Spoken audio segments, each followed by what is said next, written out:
I keep going on and on about it, but you need to step out of your comfort zone. The opportunities and the things that you're missing out on by staying comfortable is unbelievable. And I've noticed this firsthand through my hiking group. So many people have messaged me saying, I'm scared about turning up, but I really want to come along. But the thing is, if you don't give yourself the opportunity to step outside the comfort zone, become uncomfortable, you are never going to experience those things that you want to do. You grow as an individual, and then it becomes easier and easier every single time. The more you step outside your comfort zone, the bigger the comfort zone becomes. There's a great quote, which is, the purpose of life is to be defeated by greater and greater things. And that only happens by having a bigger and bigger comfort zone. The bigger the thing has to be to defeat you. And the thing is, I go on about this a lot and you're probably sick of it, but personal growth is a massive part of this podcast, and self-development, improving yourself to become the version of the person that you want to be. At the end of the day, life is too short to not do the things that make you happy or the things that you want to do and try. What's the point in being on your deathbed with regrets? There's dog walkers everywhere here, by the way.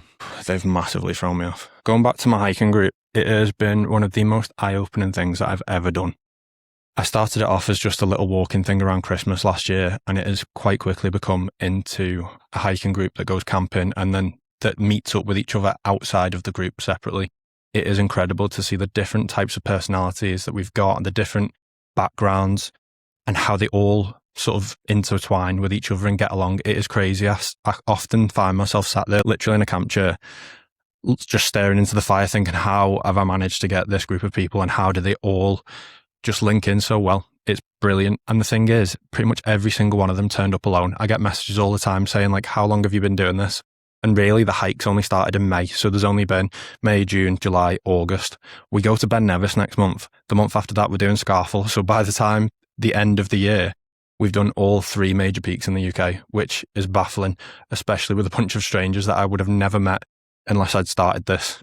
That is another thing. Like for me, organising this, people ask me all the time, like, do you not get stressed about it? And for me, no, I don't, because I've done bigger things than this. So this is within my comfort zone. Yes, I still do things that are outside my comfort zone, but to other people to organise the things that I do and just do the things that I do, it would be a very stressful thing. But I've had so many people message me saying, you know, how do I become a part of it? Like, would I be safe coming alone?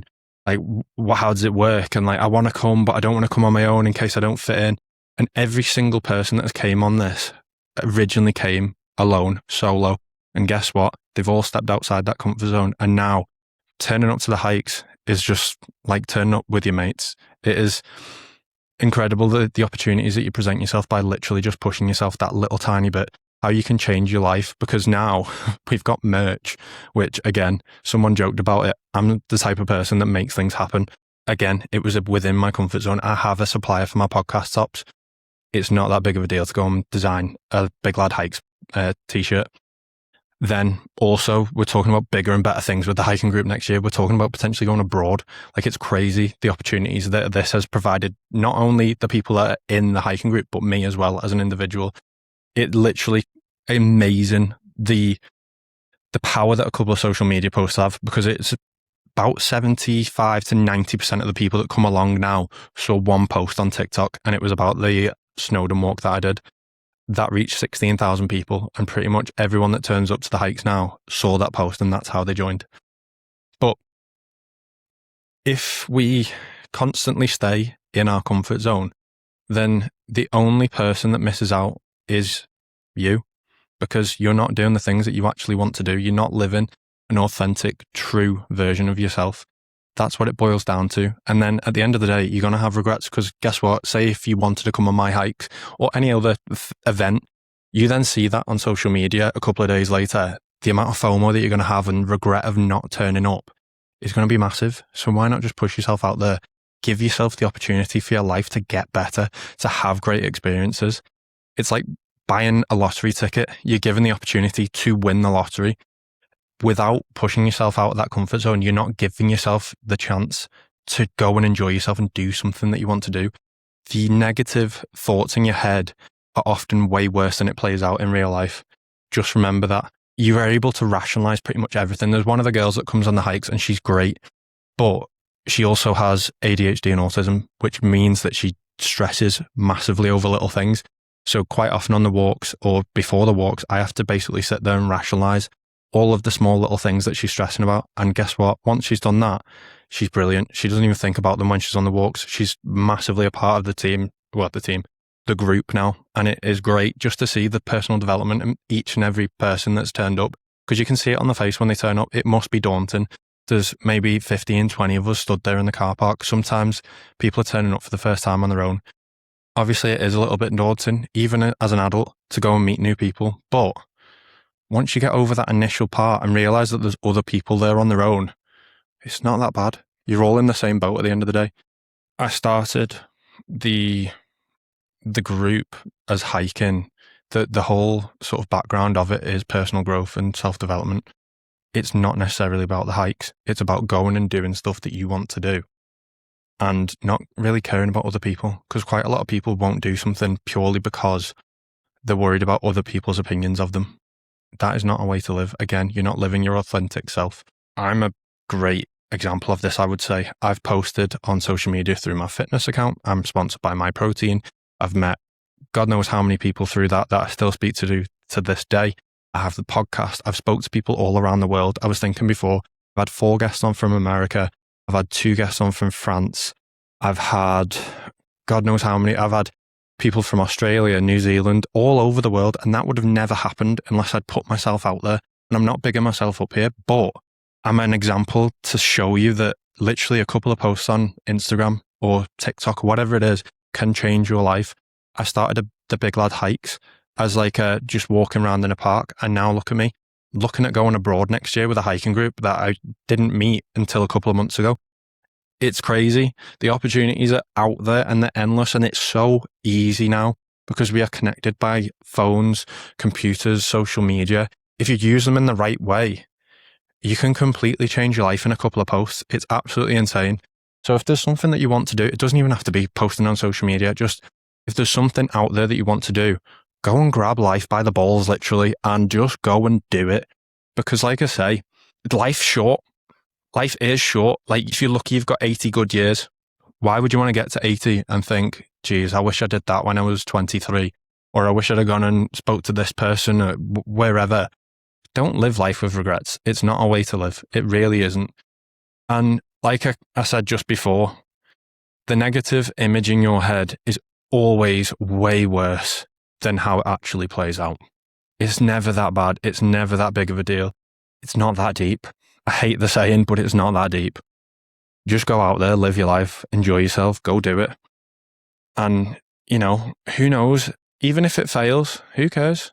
Like, I've had many conversations with people on social media where they've said, oh, what if it doesn't reach anyone? And guess what? No one's seen it. So who cares?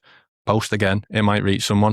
I've had loads of posts that have barely reached anyone. I've had podcast episodes that I've had a couple of listens on. But guess what? My metric for success is not the amount of views. My metric for success is, did it help one person? Because I've had episodes with only a couple of views on, but I've still had a message of someone saying this was a really helpful episode, really enjoyed it. And that's the reason I started it. The reason I started on social media with fitness to begin with was to meet like-minded individuals and help people with things like form and just general nutritional information, because there's a lot of rubbish out there, and there used to be even worse with how it all used to go.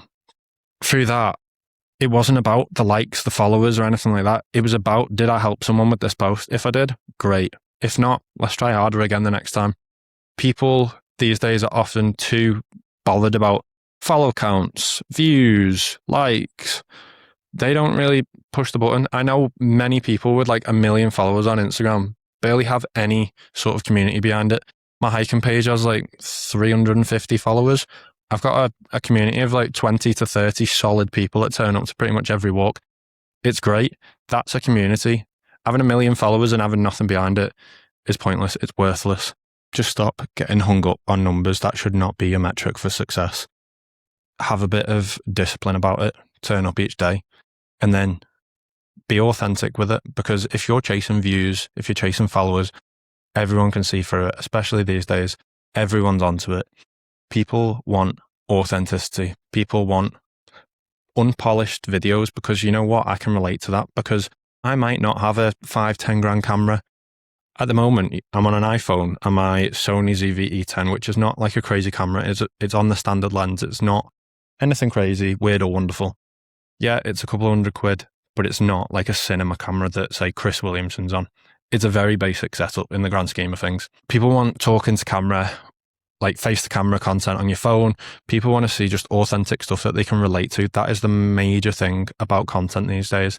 It is the massive trend. Can I relate to this person? Or am I looking at someone that's got an unrealistic lifestyle, which is flashing flash cars, houses, multiple houses? It's not relatable to most people. Be authentic, be you. Don't be someone that you're not through social media. If that's what you want to do, it helps to have social media. Social media is a great thing to use in the right way. So don't go chasing things. That is my main sort of tip to anyone that is looking to get into the social media game. Just going back to it, stepping out your comfort zone will change your life and can change your life. So just do it. If you want any help with anything, I've been told by quite a lot of people that I'd be a really good life coach because I'm really good at giving advices. But if anyone does want any advice, wants to talk anything through, no judgment, drop me a DM and we can have a chat. More than happy to. But it is getting a little bit dark behind me, so I think I'm going to wrap this one up here. I didn't actually do the episode that I had planned, so that'll come in the next one because it was going to be a bit longer than this, and it is all around motivation versus discipline, which kind of loops all into a very similar theme. But we'll catch you in the next one for that one. Who knows? There is a massive guest that I'm trying so hard to get hold of, and they are willing to come on the podcast. It's just a very slow sort of reply cycle that I'm going through at the moment, but it would be monumental for this podcast, so stay tuned, please. But if you did find this one useful, please send it on to someone else that needs to hear it. If you enjoyed it, drop a like. If you are new, subscribe, and I'll see you on the next one.